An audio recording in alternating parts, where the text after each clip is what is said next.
Yang kami kasihi Mama Ruth dan dua orang anak Dufa dan Iksan, kakak adik bersaudara, rumpun keluarga besar Detan, Bunda, dan sidang duka yang berpengharapan dalam Kristus. Salam.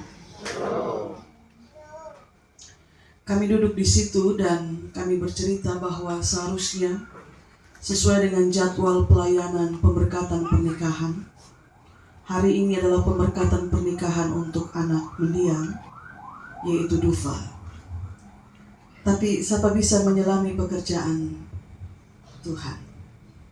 Apa yang kita rencanakan tidak jatuh sama dengan yang Tuhan atur.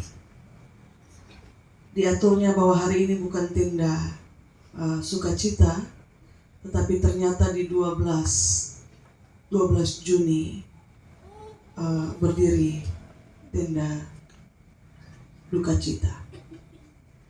Bapak, Mama, saudara-saudari yang terkasih dalam Kristus, kata orang anak adalah titipan bagi orang tua.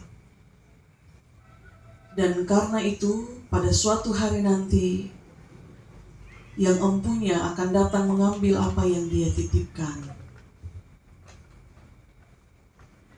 Tapi bagaimana kalau orang tua juga ternyata adalah titipan Tuhan bagi anak-anaknya? Kepada kita dititipkan anak-anak kita, tapi kita sebagai orang tua pun oleh Tuhan, kita dititipkan untuk anak-anak kita. Bahwa Tuhan bukan saja menitipkan anak-anak bagi orang tua untuk dijaga, untuk dihormati, tapi Tuhan juga menitipkan orang tua kepada anak-anak supaya anak-anak menghormati mereka dan menjaga mereka.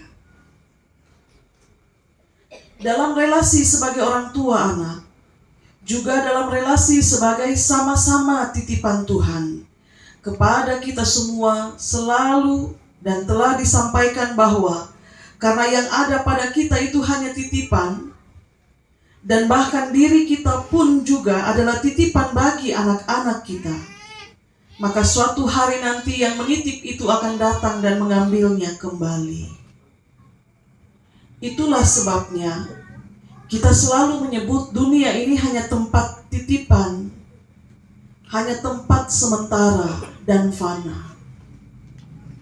Tidak ada sesuatu yang benar-benar kita miliki, kecuali nama. Karena itu di bawah tenda duka malam ini, bersama keluarga Detan, Bunda, diperdengarkan kepada saya dan saudara sebuah perintah untuk menghormati ayahmu dan ibumu. Kalau dari ayah kita berasal dan di rahim ibu kita ditenun, maka saya kira tugas menghormati ayah dan ibu adalah bagian dari tugas yang dititipkan Tuhan bagi anak-anak ketika Tuhan menitipkan orang tua bagi mereka. Saya merenungkan ini cukup dalam, Bapak Mama, ketika saya juga berpikir, walaupun kita dilahirkan, tapi Dia yang melahirkan kita itu juga titipan Tuhan untuk kita yang dilahirkan ini jaga. Disuruh untuk menghormati ayahmu dan ibumu. Itu bagian dari tugas yang diperintahkan ketika Dia menitipkan orang tua kepadamu. Dan karena itu ternyata kita tidak sendiri. Sehingga Bapak Ibu, saudara-saudari sidang duka yang berpengharapan dalam Kristus, seperti apa kehidupan orang tuamu? Kelemahan-kelemahan yang orang tuamu miliki dan juga kelebihannya. Dia orang tua yang melahirkanmu dan yang dititipkan Tuhan untukmu untuk kau hormati dan hargai. Dan suatu hari nanti, sebagai titipan mereka akan diambil dari tengah anak-anak, dari tengah-tengah keluarga, dan dari tengah-tengah mereka yang mengasihi Dia. Kemarin 11 Juni 2025, kisaran jam 20.55. Tuhan mengambil titipannya yang dia titipkan kepada Mama Ruth sebagai suami, yang dia titipkan kepada Dufa dan Iksan sebagai ayah, yang dia titipkan kepada 4 saudara perempuannya sebagai satu-satunya saudara laki-laki. Dan Tuhan mengambil apa yang dia titipkan bagi jemaat Getsemani Tarus Timur sebagai presbiter. Dia titip itu, dan dia ambil apa yang dia titip. Maka pada akhirnya kita semua harus bisa menyadari bahwa semua itu hanya titipan. Menjadi milik sementara, tetapi bukan selamanya. Siapa pemiliknya yang kekal? Tuhan pencipta langit dan bumi dan segala isinya. Dia pemilik, dan kita hanya menjaga. Dan kemudian saya ingat waktu diciptakan Hawa dari tulang rusuk manusia laki-laki, Allah bilang, aku akan menjadikan baginya seorang penolong. Hanya seorang penolong, bukan pemilik sepenuhnya. Mama Ruth telah menjalankan tugasnya sebagai penolong yang sepadan bagi Bapak Joni dengan baik. Saya lupa tanya berapa tahun mereka menikah, tapi sepanjang waktu itu dia telah berperan menjadi penolong yang sepadan. Dufa dan Iksan telah menjaga titipan Tuhan bagi mereka dengan baik, yaitu ayah, untuk dihormati, untuk dihargai. Dan mendiang sendiri Bapak Joni telah menjaga titipan Tuhan bagi dia, istrinya, anak-anaknya, sampai tiba waktu berpulang, ketika yang ingin dia temui itu anak laki-lakinya, yang rindu untuk dia jumpai di penghujung kehidupan. Maka hormatilah ayahmu dan ibumu sepanjang hayat mereka masih dikandung badan. Seperti yang diperintahkan oleh Tuhan Allah.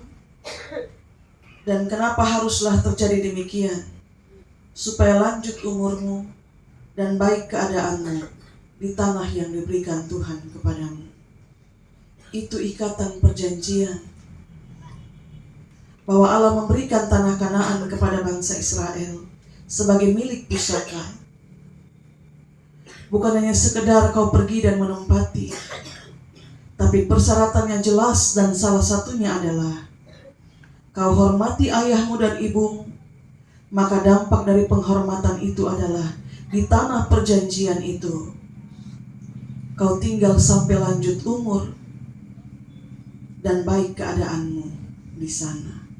Kalau Tuhan sebut lanjut umurmu di tanah yang diberikan, itu berarti panjang usia mereka menempati tanah anugerah itu. Jadi itu sama dengan kita. Diberi perintah menghormati ayah dan ibumu, supaya lanjut umurmu di tanah yang dianugerahkan Tuhan Allah kepadamu, dan supaya baik keadaanmu. Maka coba perhatikan Bapak Mama, kehidupan anak-anak yang jauh dari penghormatan terhadap orang tua mereka.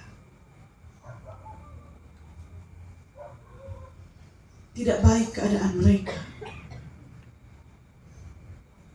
Imam Eli, dia imam di rumah Tuhan di Silo. Tapi ketika kedua anaknya tidak menghormati dia, apalagi menghormati Tuhan, mereka mati dalam keadaan yang tidak mengenangkan.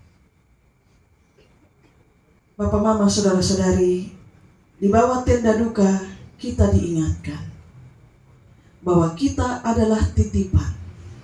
Sebagai orang tua, kita mendapatkan titipan anak-anak kita.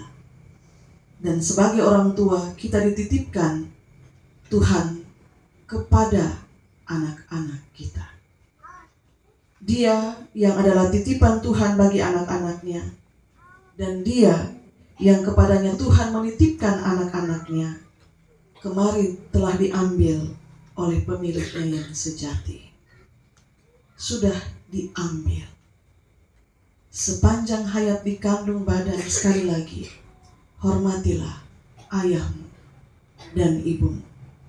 Selamat kembali kepada penciptamu, pengajar Yohanes Getan. Tuhan berkati kita dengan firman. Amin.